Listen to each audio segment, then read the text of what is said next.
BFM Business, intégral placement. Le match des traders.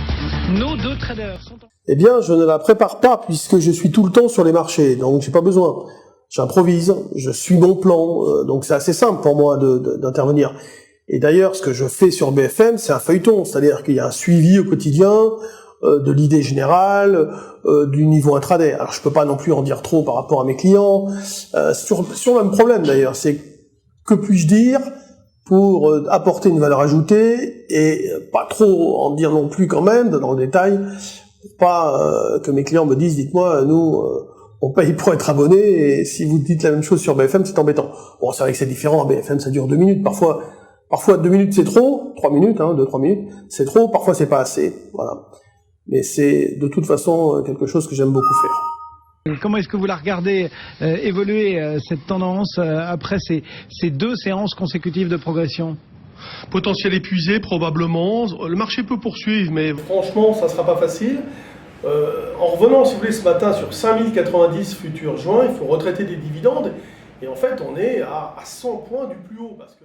Je pense que c'est un peu historique parce que moi j'ai contribué à BFM dès le premier jour. Et pendant des années, je suis passé tous les jours, alors que la radio n'avait que très peu d'audience, qu'il n'y avait pas la télévision, que personne n'écoutait, et qu'en fait, tous ceux qui passent aujourd'hui régulièrement n'avaient pas envie de passer parce qu'ils perdaient leur temps. Moi, je l'ai fait par passion, je l'ai fait pour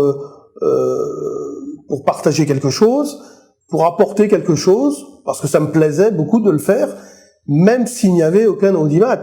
Alors aujourd'hui, c'est devenu une chaîne à succès, où il y a beaucoup de suivi, beaucoup de commentaires d'ailleurs à cause de ça, positifs souvent, parfois il y a toujours quelques négatifs bien sûr, mais en général les gens sont contents de ce que je peux leur apporter, je pense.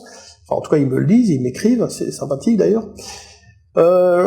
Et donc du coup j'ai toujours eu cette tranche horaire, enfin on l'a bougé à plusieurs reprises, mais j'ai toujours fait une tranche horaire comme ça le matin, systématiquement, tous les jours c'était moi, parce que j'ai toujours répondu présent, parce que quand il y a un trou à boucher c'est moi qu'on appelle, souvent, dans la mesure où je suis derrière les marchés en permanence depuis toujours, donc j'ai potentiellement toujours quelque chose à dire.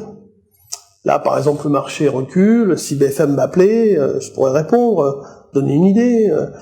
Il y a quelques jours, c'était au plus bas, c'était un peu la panique, Cédric Decoeur m'appelle, il me dit Jean-Louis, est-ce que tu peux dire quelque chose? Et là je dis oui, j'achète.